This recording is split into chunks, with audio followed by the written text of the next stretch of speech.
المستشفى المفروض اخد حقنه بلازما دلوقتي. بتخوفني الحقنه دي. السنه اللي فاتت خدتها، بس السنه دي صعبه شويه عن السنه اللي فاتت لان الوجع زاد جدا، وكمان حقنه مختلفه غاليه جدا، مختلفه عن بتاع السنه اللي فاتت. يعني حاجتين بيتركبوا على بعض مع ميه مع حاجات كده بتتركب على بعضها. مش عارف. هنخد التجربه النهارده مع بعض، وهحاول اوريكم واحنا بناخدها عشان الناس اللي بتاخد حقن في الركبه برضه ما تخافش. يعني هي ناس كتير بترعبني من الموضوع ده، لكن برضه ما نخافش، احنا جامدين قوي يا جدعان. النهارده في رجلي اليمين، وبعد بكره حقنه تانية في رجلي الشمال. فهنبدا باليمين اللي فيها الوجع والالم كله ان شاء الله. ودعواتكم دعواتكم دعواتكم ادعوا لي يعني. طبعا انا ما بحبش الحقن من صغري، كده كده انا ما بحبش الحقن يعني. كبير بقى صغير، في حاجه كده بتحبها وحاجه ما بتحبهاش. حقنه في العظم. يلا بينا ناخد التجربه ونشوف اللي هيحصل جوه هنا. يا جماعه قالوا لي اقلع بقى كده عشان ايه يا ابو صلاح هنديك حقنه جامده. هنا نقلع اقلع. يلا. المفروض انا هنام هنا دلوقتي.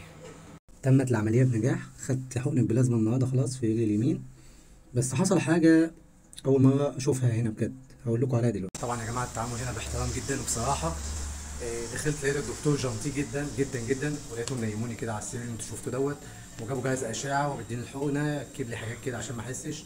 قال لي رخي اعصابك وما فيش ستريس، ما تقلقش مش تحس بحاجه. وفجاه لقيت نفسي خدت الحقن كلهم، كانوا 3 تقريبا ورا بعض ورا بعض ورا بعض كده، وما حسيتش اي حاجه.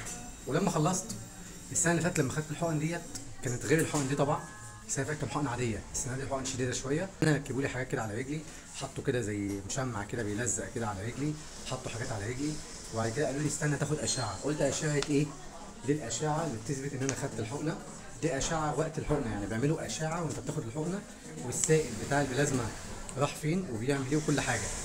غير السنه اللي فاتت خالص، في اهتمام جدا جدا جدا بصراحه عند الفرنساويين، عالي جدا بصراحه ان هم يهتموا بالشكل ده، يدوك اشعه ازاي خدت الحقنه وراحت فين.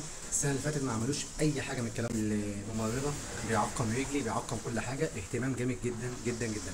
عنوان المركز ده هسيبه على الشاشه دلوقتي، اللي عاوز يجي هنا.